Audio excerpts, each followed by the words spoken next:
Senhor, igreja. Amém. Sente-se, por favor. Abra a tua Bíblia, primeiro livro de Samuel, capítulo 17, o verso 32 ao 37. Já louvamos a Deus. Agora é o momento de nós ouvirmos e meditarmos na palavra de Deus.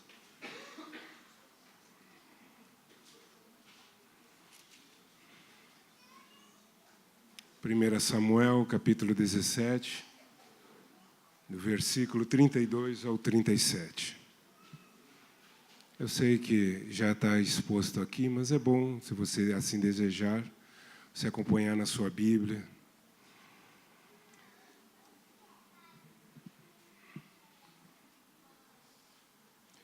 Diz assim a palavra de Deus. E Davi disse a Saul: não desfaleça o coração de ninguém por causa dele. Teu servo irá e pelejará contra este filisteu. Porém, Saul disse a Davi: contra este filisteu não poderás ir para pelejar com ele, pois tu ainda és moço, e ele homem de guerra desde a sua mocidade. Então disse Davi a Saul: teu servo apacentava as ovelhas de seu pai, e quando vinha um leão e um urso, e tomavam uma ovelha do rebanho, eu saía após ele e o feria, livrava da sua boca, e quando ele se levantava contra mim, lançava-lhe mão da barba e o feria e o matava. Assim feria o teu servo leão como o urso, assim será esse incircunciso filisteu como um deles, porquanto afrontou os exércitos do Deus vivo. Disse mais Davi: o Senhor me livrou das garras do leão e das garras do urso, ele me livrará da mão desse filisteu. Então disse Saul a Davi: vai, e o Senhor seja contigo. Amém. Davi era jovem, mas uma coisa fica bem clara no texto que nós lemos. Davi já tinha experiências com Deus. E nesta manhã e logo após a noite eu quero falar sobre o cristão e as suas experiências com Deus. Davi estava, todo o povo, aliás, não Davi, todo o povo estava amedrontado, havia do exército inimigo, um grande guerreiro, e literalmente isso. Alguns dizem que ele tinha 2,70 metros. Não sei a sua altura correta, mas com certeza era um homem talhado para a guerra. E o povo de Israel estava tremendo, estava fugindo. E esse jovem, que alguns estudiosos dizem que ele tinha em torno de 15, 16, talvez 17 anos, houve uma diferença de reação. Houve uma diferença de colocar-se diante do desafio das trevas. Mas por que isso? Porque Davi já estava na presença de Deus. Davi já tinha experiências de vitória na presença de Deus. Você sabe que quem aqui, por mais forte que seja, teria condições de enfrentar um urso ou um leão? Davi já tinha tido essas experiências e já tinha vencido. Ele estava cuidando do rebanho do seu pai, e ele tinha uma responsabilidade perante o seu pai de cuidar cada ovelha a qual o seu pai tinha dado. Surge um leão, surge um urso, e ele não fica amedrontado, e defende as ovelhas do seu pai. E Deus, porque somente Deus pode capacitar um homem para matar um leão e matar um urso. E agora, diante do desafio deste homem, ele se coloca diante do povo de Israel e diz: eu vou enfrentar. Quem é esse incircunciso filisteu para afrontar o exército dos Deus vivos? Então, como eu disse, hoje eu quero falar sobre o cristão e as suas experiências com Deus. Mas as experiências com Deus, a primeira experiência, é claro que às vezes ouvimos testemunho, às vezes as pessoas têm, Deus está trabalhando na sua vida, lá ainda quando ela está no mundo, nas trevas, Deus está trabalhando. Mas o tema desta manhã é falar realmente das experiências que o cristão tem com Deus no início da sua caminhada. E a primeira experiência que o cristão tem, está lá em João capítulo 13, é o nascer de novo.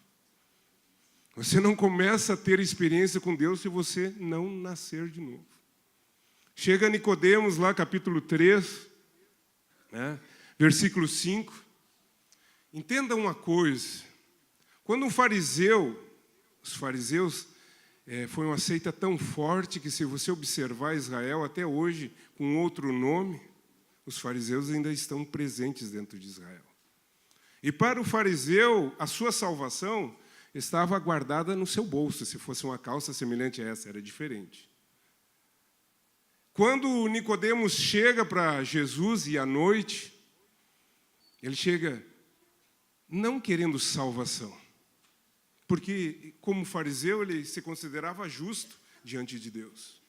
Ele se considerava, não, eu guardo todos os preceitos dos meus pais, todos os princípios, toda a interpretação do Talmud, do Tanakh, da Torá. Eu cumpro rigorosamente, eu não preciso mais. Eu vi Jesus fazer sinais e maravilhas, e ele chega para Jesus e diz assim, olha, se Deus não for contigo, como é que você faz esses sinais? Mas a resposta de Jesus não foi ensiná-lo como operar os sinais e as maravilhas que Jesus operava. Mas Jesus disse uma verdade, olha, se tu não nascer de novo, tu não pode ver o reino de Deus. Não adianta ser religioso, não adianta conhecer a letra, se você não no sentido literal, essa é a melhor tradução, nascer de novo, tanto que Nicodemos, ele interpreta no sentido natural, mas como pode um homem voltar ao ventre da sua mãe e nascer de novo? Essa é a melhor interpretação, mas há uma outra interpretação do grego que significa nascer de cima. Entenda, Jesus está dizendo que você só pode tornar-se uma criatura se o Espírito de Deus fazer a obra na tua vida. E as tuas experiências com Deus começam aqui. Você tem que nascer de novo. Certo pregador, eu não me lembro o nome dele, eu li em algum livro, Ele chega numa igreja e prega muitas vezes essa mensagem, um novo nascimento. Várias vezes pregando essa mesma mensagem. Alguém chega para ele, mas o senhor não vai mudar a mensagem? Eu mudo depois que vocês nascerem de novo. Você só pode se tornar um cristão verdadeiro se tu nascer da água e do Espírito. A água, palavra de Deus, ação do Espírito de Deus na tua vida. É o Espírito de Deus que pode regenerar. Porque o pecado trouxe morte, o pecado fez com que você perdesse a glória de Deus. Mas quando o Espírito de Deus te transforma, quando o Espírito de Deus, quando você ouve esta palavra, assim como diz Paulo aos Romanos, a fé vem pelo ouvir da palavra de Deus. Eu tenho que pregar a palavra de Deus. Ninguém se converte com pensamentos e filosofias humanas. Todos que se converteram verdadeiramente desde que começou a igreja, lá no Pentecoste, se converteu porque ouviram esta palavra. Aleluias. Então nós temos que ser novos, nascidos em Cristo. Paulo diz, 2 Coríntios 5,17, coloque para nós, aquele que está em Cristo é uma nova criatura. As coisas velhas já passaram. Eis que tudo se fez novo. Eu não entendo, irmão, alguém que se diz cristão e continue nas velhas práticas. Eu não entendo alguém que se diz servo de Jesus e continua pecando. Há um novo nascimento. Sabe qual é o símbolo que eu vejo do novo nascimento? O casamento de Caná da Galileia. João capítulo 2, versículo 7 ao 9. Jesus chega, é convidado. Você entenda uma coisa, irmãos. Água e vinho. Basicamente, água é água. E o mesmo vinho é composto de água. Mas muda. Quando Jesus mudou água em vinho, o que mudou? Água não tem sabor, não tem cor. Vinho tem cor e tem sabor. Você começa a ver, quando a pessoa realmente é transformada, na sua vida começa a aparecer a cor da glória de Deus. Ela começa a ter o sabor, aleluia, dos céus. Paulo diz que o crente ele tem o bom perfume de Cristo. Parece o mesmo, mas há uma grande diferença. É isso que Cristo faz. Ele transforma água em vinho, transforma um bebum num pregador do Evangelho, se transforma uma prostituta numa mulher cheia do Espírito Santo. Aleluia, mas é só Deus que faz isso.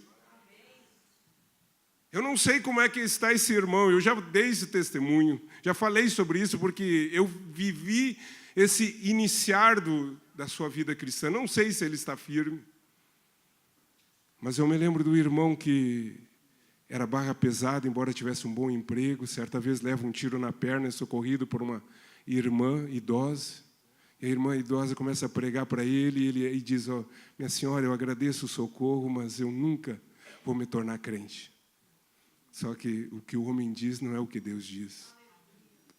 E quando ele já era novo convertido e estava na nossa sede lá no sul, ele encontrou essa senhora. Lembra daquele que disse que não ia ser crente nunca? Hoje eu sirvo a Deus.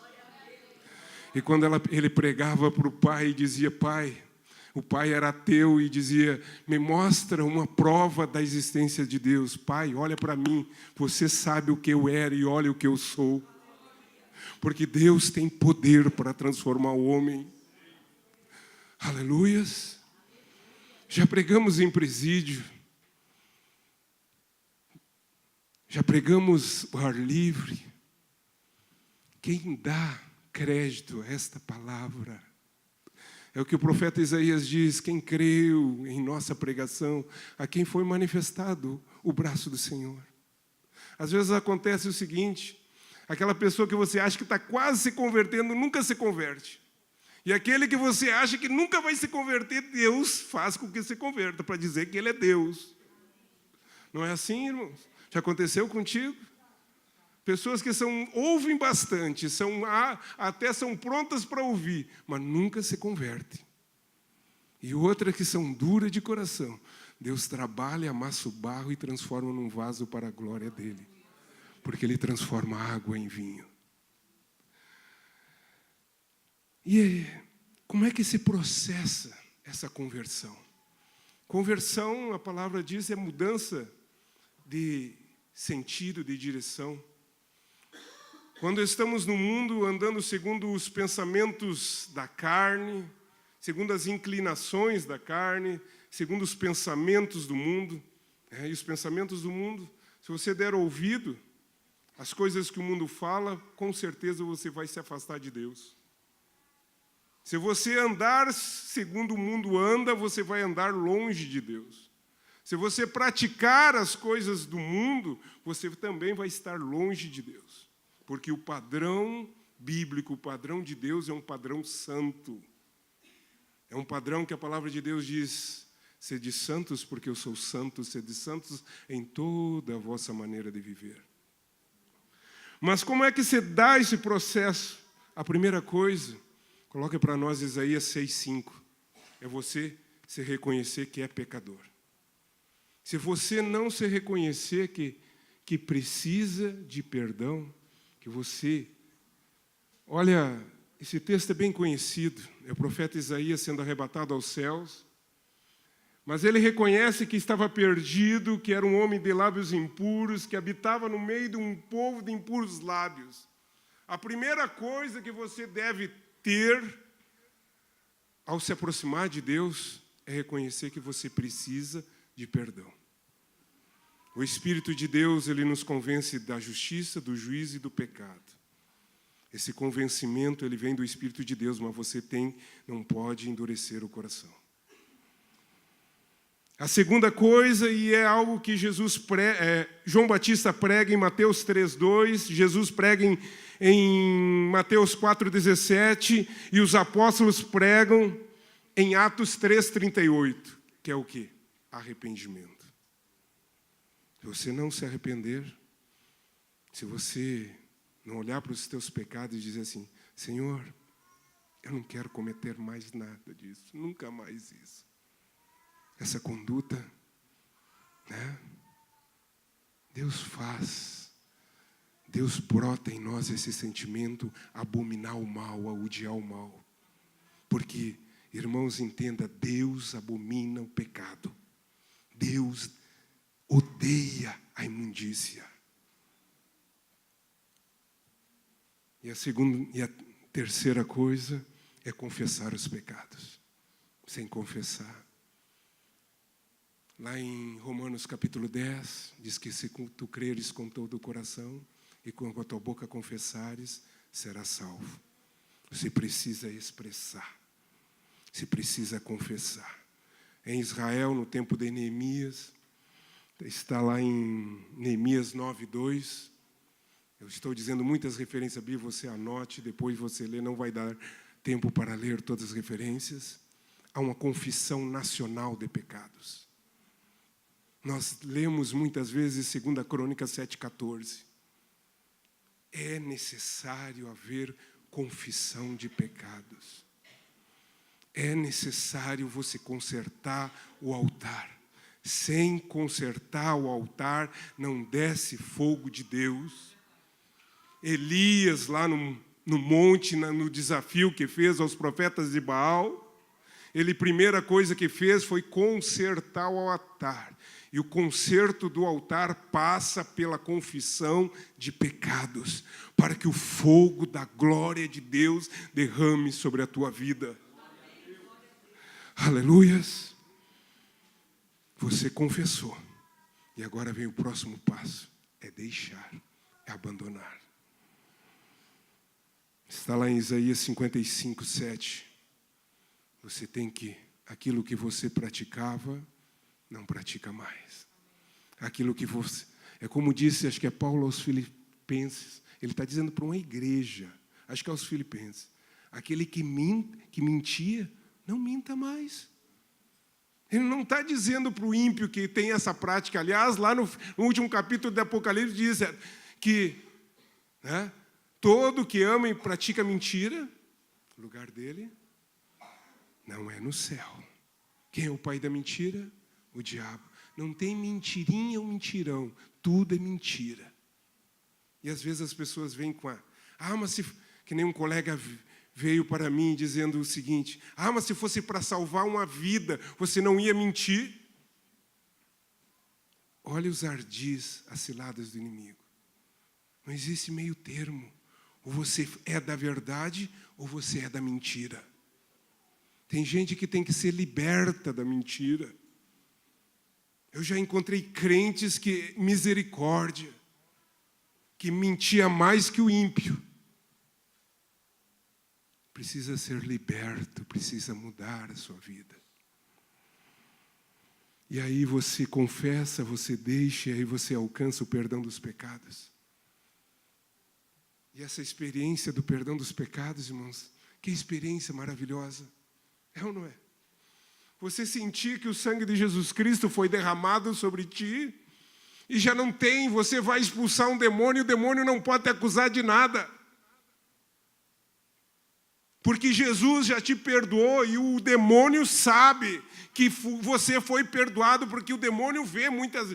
Eu entendo, e esse é meu entendimento, que ele vê se a tua roupa está suja, a tua roupa espiritual está suja ou está limpa.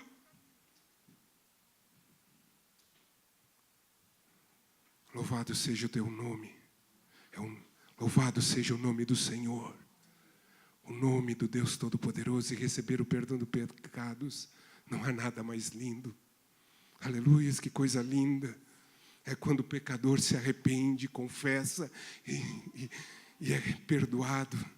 E aí, como a Bíblia diz, o seu nome é escrito no livro da vida. João, Pedro, Paulo, Maria, né? Escreve o nome no livro da vida.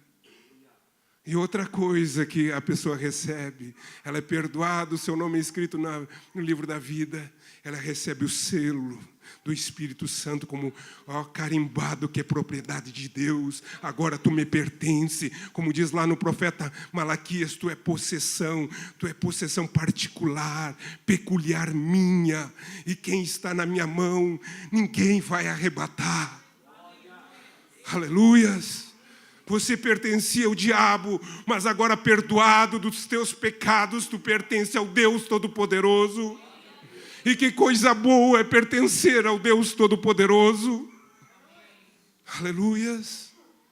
Você começa a sentir o gozo dos céus. Tu está na terra, mas você começa a sentir o gozo dos céus. Você está no meio dos irmãos e sente uma comunhão tão grande. Porque o Espírito de Deus que está na vida dos irmãos está em ti. E o Espírito de Deus que está em ti testifica com teu Espírito dizendo que você é filho de Deus. Aleluia. E aí, eu já adiantei um pouco, você se torna filho de Deus. João 1:12. Mas a todos o quanto receberam, deu-lhes poder de serem feitos filhos de Deus.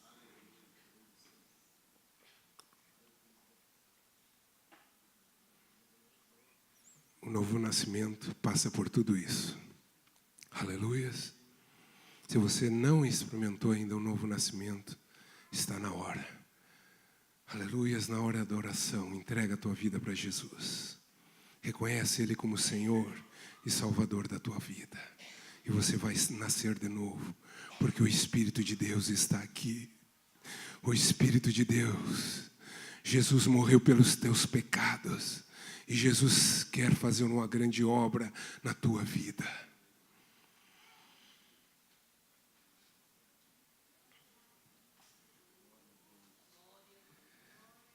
A próxima experiência que eu quero falar rapidamente é a experiência da chamada de Deus para a sua obra.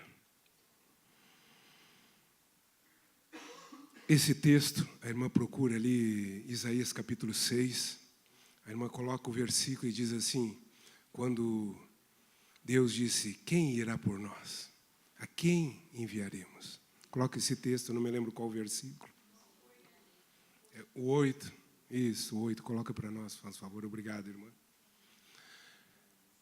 Há um chamado de Deus. O Senhor não te salvou para você ficar sentado. Ouvir e se alimentar da palavra de Deus é muito bom. Mas Deus te chamou para uma grande obra. Esse chamado aqui não é só para Isaías. Esse chamado não é só para o pastor Márcio. Esse chamado não é só para os pastores, esse chamado é para Deus. Aliás, a obra de Deus existe uma grande necessidade. Coloque para nós Mateus 9, 37 e 38. Jesus diz assim: a seara é grande, os trabalhadores são poucos. Rogai, pois, ao Senhor da seara que envie trabalhadores para a sua seara. Os campos estão brancos para a ceifa. Ah, mas eu não sou capaz. Ah, eu não sei. Ninguém sabe, irmão. Eu tremo para vir aqui, irmão. Eu sinto um temor muito grande, não me considero capaz de estar aqui nesta manhã. Mas eu confio no Deus que me capacita. Entenda uma coisa, Deus, Ele te capacita. Estávamos falando na nossa reunião sexta-feira. Nós não sabemos o que vamos enfrentar, por exemplo, no encontro no próximo final de semana. Porque muitas vezes, e eu contei uma experiência ali, certa vez eu estava em casa, já era noite, não me lembro bem o horário, talvez próximo da meia-noite, eu não me lembro, talvez a Márcia vai lembrar. E nos chamaram porque houve uma briga de um casal que estava começando a vir na igreja e ela tinha tentado matar ele a facada, não tinha acertado. E estava aquela bagunça na rua, o pai do rapaz dizendo, deixa essa mulher, né? E ele dizendo, eu não quero mais nem ver essa mulher, nem nunca mais. E Deus me deu a estratégia, eu peguei ele, vamos caminhar um pouco. Aí saímos para caminhar na quadra, quando voltamos, fizemos a caminhada na quadra, tudo já tinha pacificado, Deus tinha me dado a palavra e a estratégia para trabalhar. Isso nunca tinha me passado pela cabeça fazer isso, foi Deus que deu na hora. Quem é que te dá a estratégia para você fazer? É Deus. Você tem capacidade? Não tem, eu não tenho capacidade. Os irmãos que trabalham com casais sabem que às vezes trazem problemas, trazem situações que a gente pode ficar até de cabelo em pé. Mas Deus capacita a trazer uma palavra. Eu já aconselhei pessoas muito mais velhas do que eu, que a pessoa mesmo reconheceu, mas como é que eu venho aqui para ouvir um jovem obreiro, né? Um conselho de um jovem obreiro que é muito mais novo do que eu, mas é Deus que dá. É Deus que capacita para a obra. Louvado seja o nome do Senhor. E há um texto que eu considero, é claro que existe uma tipificação para Cristo, mas existe uma realidade de Israel, Ezequiel 22:30.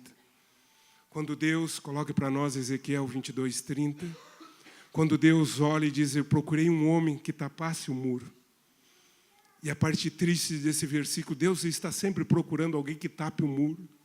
Mas a parte triste, terrível, trágica disso aqui, é que ele não achou em Israel um homem. Será que você está pronto para tapar? Será que você tem se colocado diante de Deus para fazer esta grande obra? Entenda uma coisa, Deus deu talentos para cada um de nós e vai cobrar.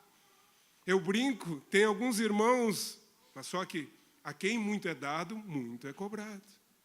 Eu vejo alguns irmãos que cantam, louvam, tocam e pregam. Eu não tenho esse dom. Deus me deu, eu reconheço a glória dele, que ele me deu para ensinar a palavra. Aleluia, eu tenho que honrar, eu tenho que me dedicar ao ensino da palavra. Gostaria de cantar, mas como dizia um pastor distrital lá do sul, eu desafino até batendo palma. Então, meu negócio não é cantar. Eu louvo a Deus. Eu louvo a Deus. Às vezes ali, né, como dizia um outro irmão, eu canto às vezes pianinho, para não atrapalhar ninguém. Porque esse não é a minha chamada. Um dia, de repente, Deus me dá voz, como eu conheci um irmão que Deus deu voz para ele. Isso é possível. O meu Deus é o Deus do impossível. Mas, por enquanto, eu tenho que saber que esse não é a minha chamada. E como diz lá no sul, né, os gaúchos, se tiver gaúcho aqui, conhece esse ditado. Ovelha não é para mato. Talvez a maioria não entendeu. A ovelha, quando ela entra no mato, ela se prende. Isso é até bíblico lá com Abraão. A lã dela faz que se prende nos galhos, nos cipós. Então, a ovelha é para o campo. Por isso que tem esse ditado. Deus te chama para a obra. Deus te chama para frutificar. Aleluias.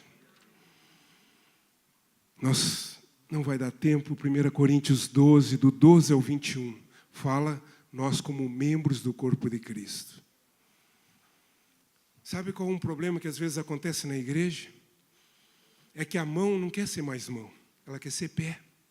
O pé não quer mais ser mão. Por exemplo, se eu quisesse ser cantor e começasse a cantar aqui, vocês iam orar mais, com certeza. Porque vocês iam ver que eu não tenho chamada para cantar. Então, no corpo de Cristo, cada um tem uma função. Se você foi chamado para ser mão, você é mão. Se você é chamado para ser perna, você é perna. Se você foi chamado para ser olho, você é olho. Deus te deu um dom, Deus te deu uma vocação. Exerça com fidelidade esse dom, esse ministério, esta vocação na casa do Senhor. Aleluias. Mas existe uma coisa, irmãos, que todos nós temos que passar. E principalmente aquele que foi chamado para a obra. Eu falei da chamada. Mateus 4, versículo 1, irmão. Coloque para nós. O pastor já sabe qual que é. Você tem que passar pela experiência do deserto. O obreiro que não passa pela experiência do deserto, ele está ainda incompleto. Foi isso que eu aprendi. Ah, deserto é difícil? É difícil. Não é deserto literal. Não é deserto de areia. Eu estou falando de deserto espiritual. Falando de deserto... Jesus, capítulo 3. Jesus é batizado nas águas do Jordão pelo profeta João Batista. O Espírito de Deus, em forma corpórea de pomba, desce sobre ele. Deus Pai do céu disse: esse é meu filho amado em quem me comprazo. E ele nem começou a obra. Ele foi conduzido ao deserto. Então, não se apavore. Não entre em pânico. Mas se você não foi ainda para o deserto, você vai para o deserto.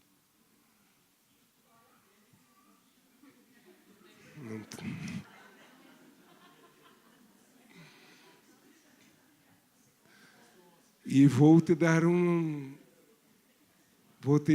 contar uma novidade. A vida do cristão muitas vezes tem vários desertos. É ou não é, pastores? Você pode passar o deserto. O deserto é um lugar que você geralmente está só.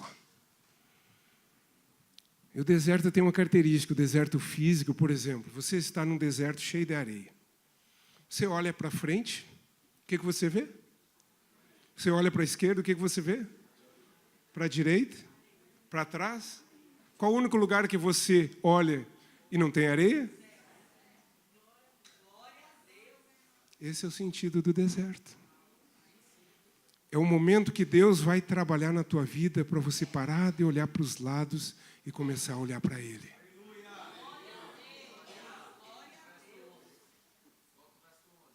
Coloca o verso 11 para nós.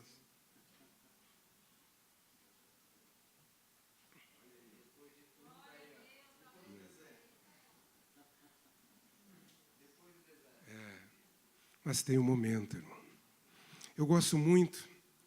2 Coríntios capítulo 1, Paulo diz assim, que ele passou por tribulação, que chegou a desesperar da própria vida. Mas lá, eu acho que pelo capítulo 3, 4, ele diz assim, a leve e momentânea tribulação não onde se comparar com a glória. Aleluias. Abra Oséias 2,14.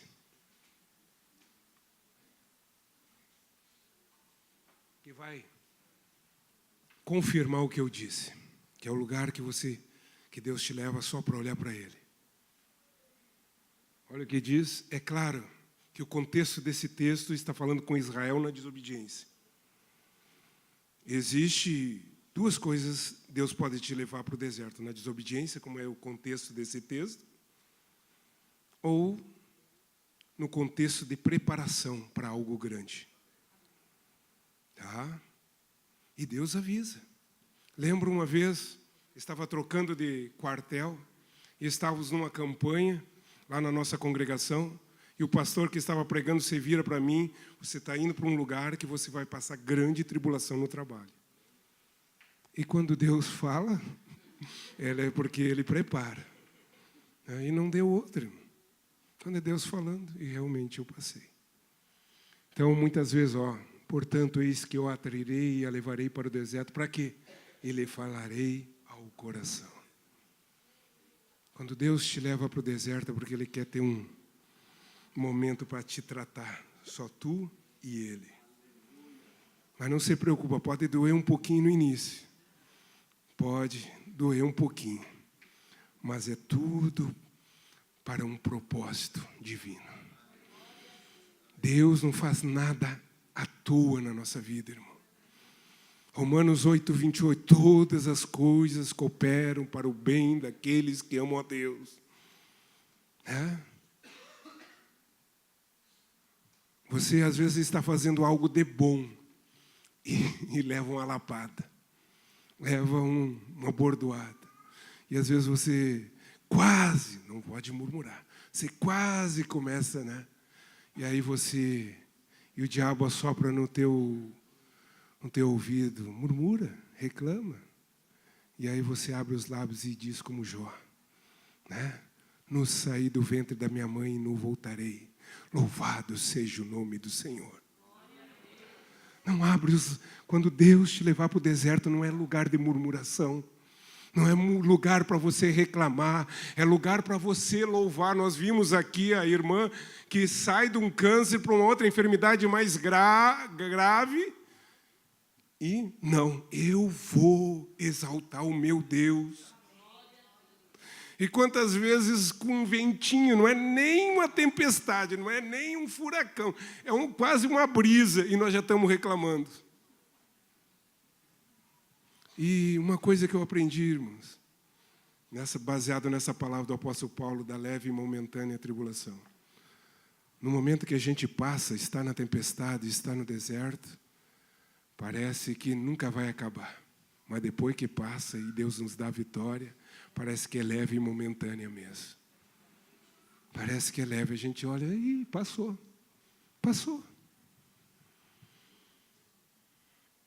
Então, o deserto muitas vezes é momento de solidão. Você lê 2 Timóteo 4, 16, 17. Paulo está no final do seu ministério. Deus já tinha revelado que ele iria ser morto. E ele passa um momento de deserto, de solidão, porque ele diz, todos os irmãos me abandonaram. Um homem que fez muito e muitas vezes você se sente só. Mas ele diz assim, mas o Deus não me desamparou. Talvez vai ter momentos na tua vida que você vai se sentir sozinho, abandonado, mas pode ter certeza, aquele que diz que estaria contigo até a consumação dos séculos, ele vai estar contigo. O deserto pode ser momento de perseguição, e eu gosto, coloca para nós, 2 Timóteo 3,12. Você quer ser um cristão verdadeiro, quer viver piedosamente em Cristo? Olha aqui, ó, nessa tradução Almeida Corrigida Fiel. E também todos os que piamente querem viver em Cristo padecerão perseguições. O Brasil, graças a Deus por isso, não persegue como outros países que matam os cristãos.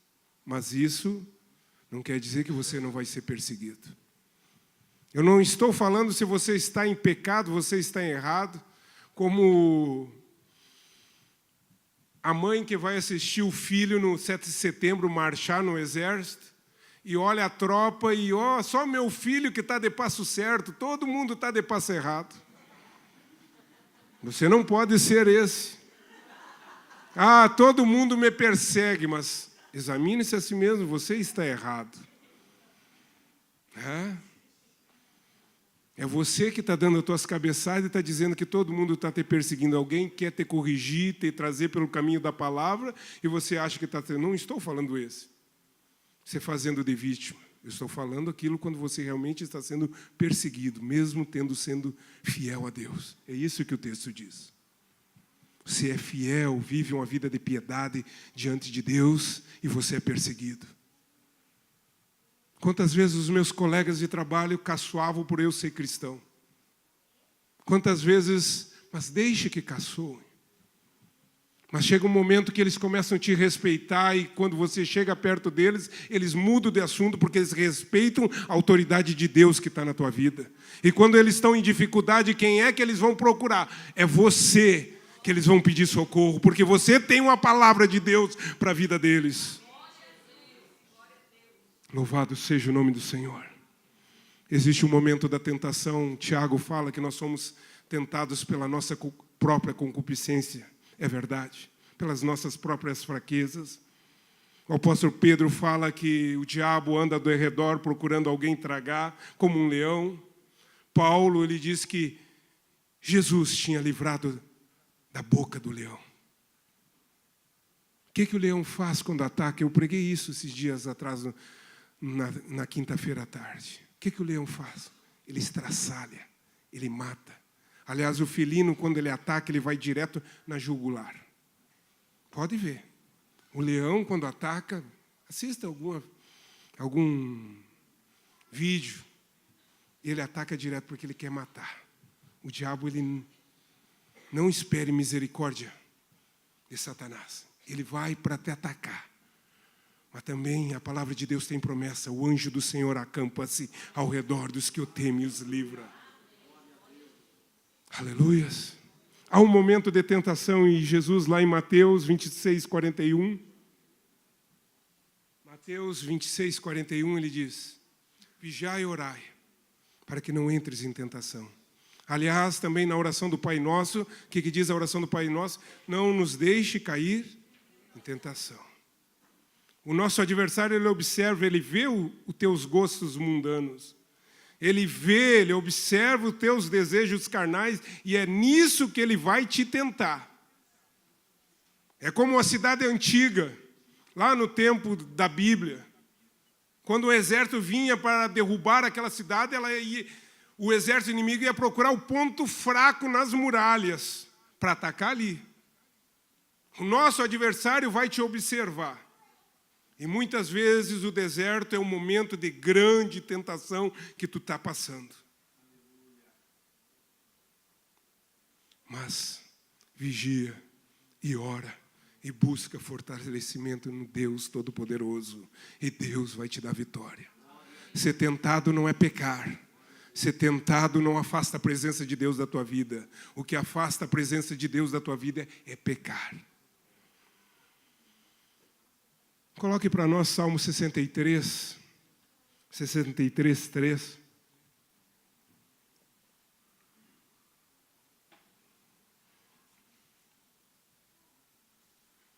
Não vai dar.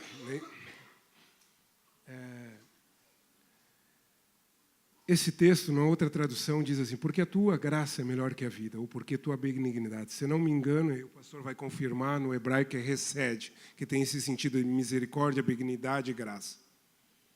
Por que eu coloquei esse texto? Porque existe um deserto, e eu passei uma vez por esse deserto, e eu orei a Deus, e eu pedi para Deus, para eu nunca passar por um deserto desses novamente. Sabe qual que é o deserto? Um deserto chamado desânimo.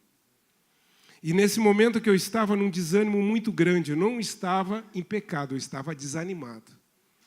Eu estava desanimado. Eu chego na igreja, no culto de ensino, lá no sul, e o pastor olha para mim, o pastor da igreja, e diz: Robson, tu vai pregar hoje. E qual a palavra que Deus me deu na hora?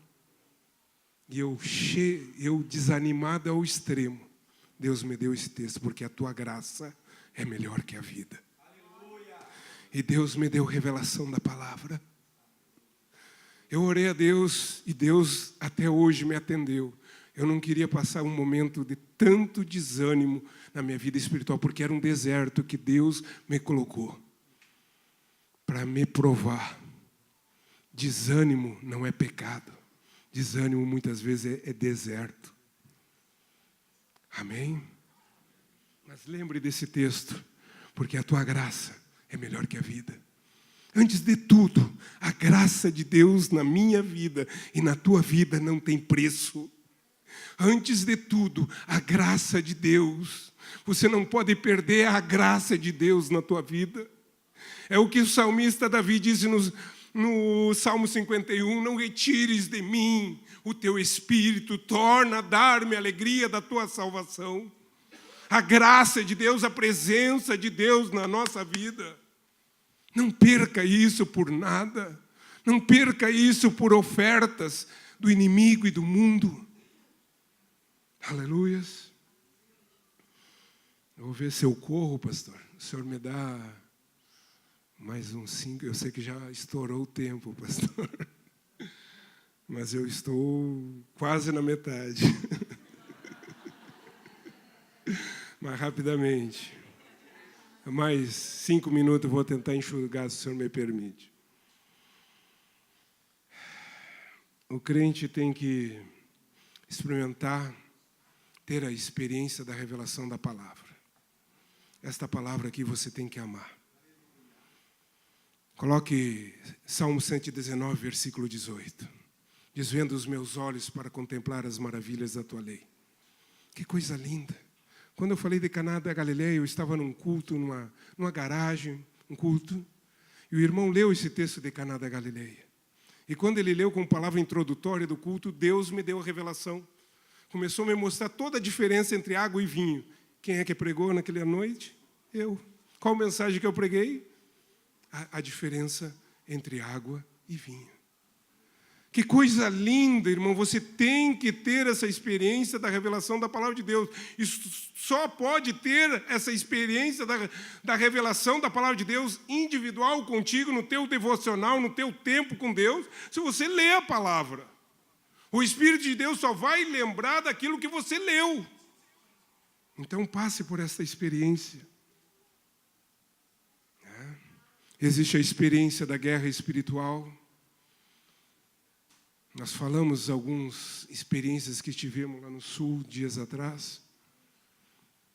Nossa congregação era cercada de centros de feitiçaria. E eu tive algumas experiências ruins de ataque direto de demônios quando eu estava dormindo. E eu pedi para Deus, porque são experiências desagradáveis de tal maneira que você vê uma face de um demônio rente ao teu rosto. Você acredita se quiser. Mas eu pedi para o Senhor que eu não queria mais esse tipo de experiência, porque não é agradável. Não é agradável. E o Senhor concedeu. Isso não aconteceu mais. Deus ouve a nossa oração. Existe manifestação visíveis quando uma pessoa se endemonia e você chega em nome de Jesus, no poder do Espírito, você repreende. Mas existe os ataques do diabo que você precisa ter discernimento espiritual. Ele não se manifesta numa pessoa possessa, mas ele está te atacando. Ele está lançando as suas setas inflamadas. E como o irmão Alex pregou, você precisa ter o escudo da fé para apagar os dardos inflamados do inimigo. E você, quando se converteu, você entrou nesta guerra. E essa guerra para ti só vai findar quando você partir para a glória. Você está numa guerra. Não vai dar tempo de falar muita coisa, mas você precisa dessa experiência. Você vai passar por essa experiência de guerra espiritual, se é que já não está passando. Aliás, você está. Para completar, e aqui eu não gostaria de falar isso, mas, aliás, existe experiências amargas na vida do cristão. Sabe quando é que é? Quando a gente peca e desobedece a Deus. Mas eu tenho que falar delas. Você olha lá em Josué 9:6 e o 14, você olha, os gibeonitas chegam, eles moravam em Canaã e Deus disse, você não faz a aliança com o povo de Canaã. E eles botam uma roupa velha, surrada, um pão bolorento e enganam o povo de Deus. E o texto é bem claro, o povo de Deus não consultou a Deus.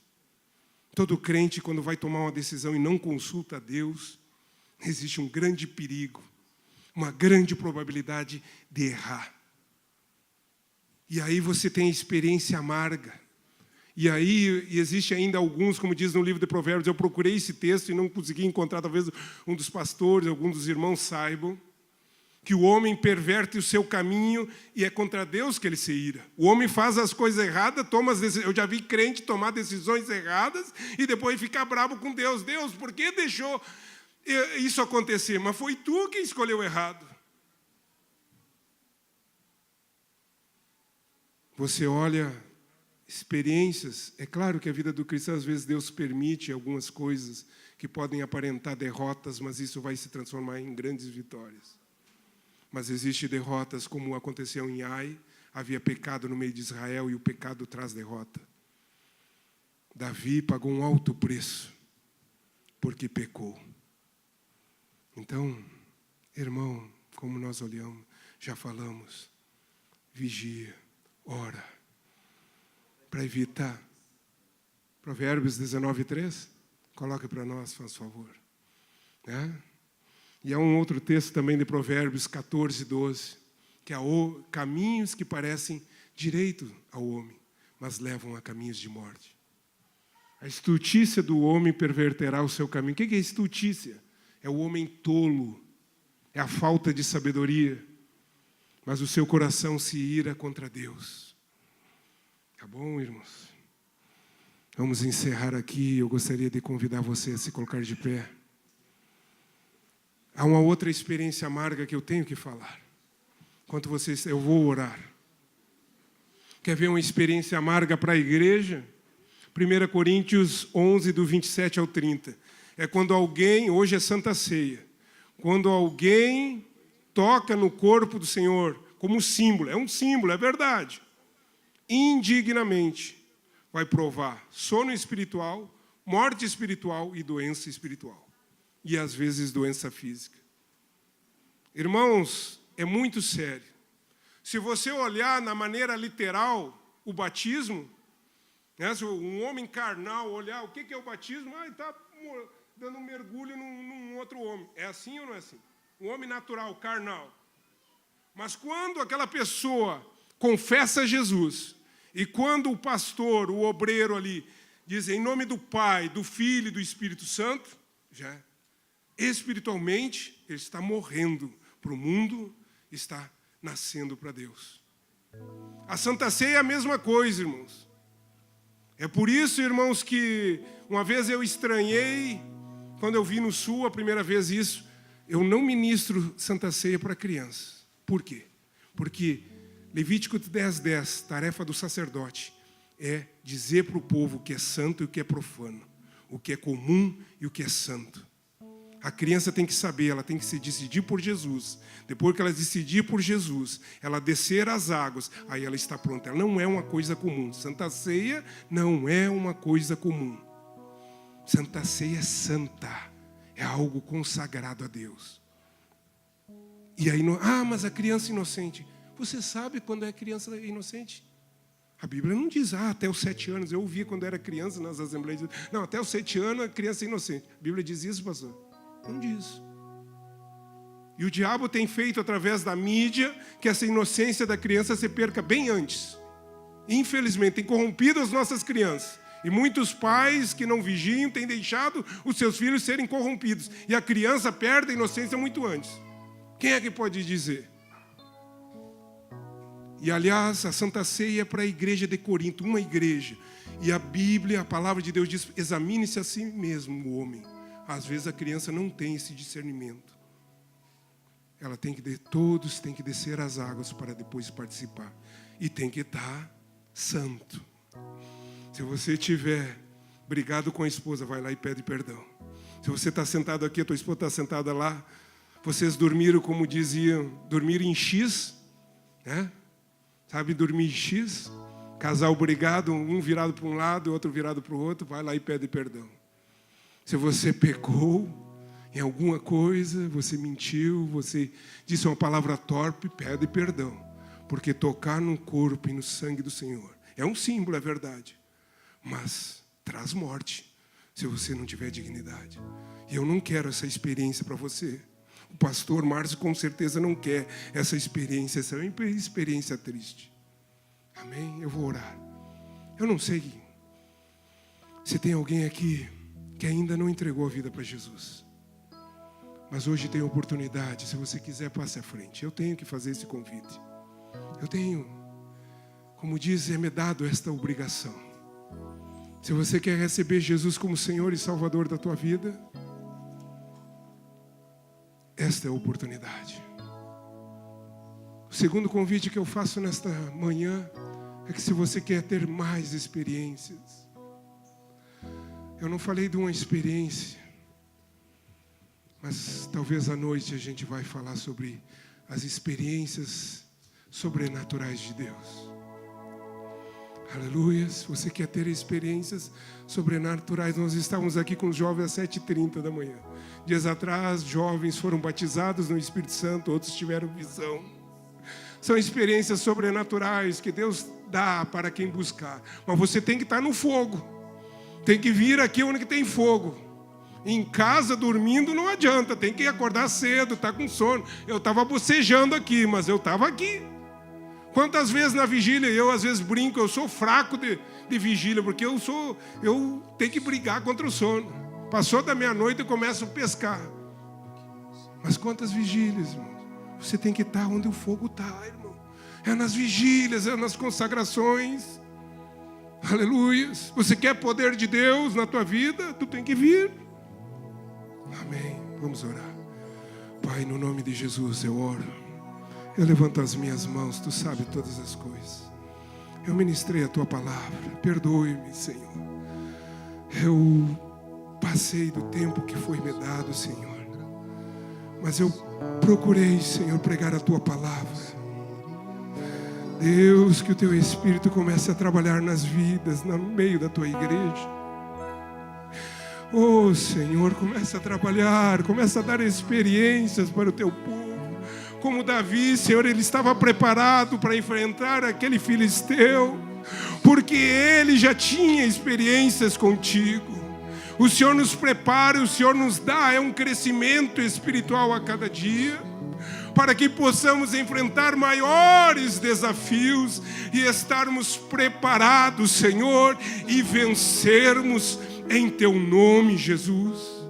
Pai, que tudo seja para a glória, tudo seja para a honra do Teu nome, em nome de Jesus. Amém.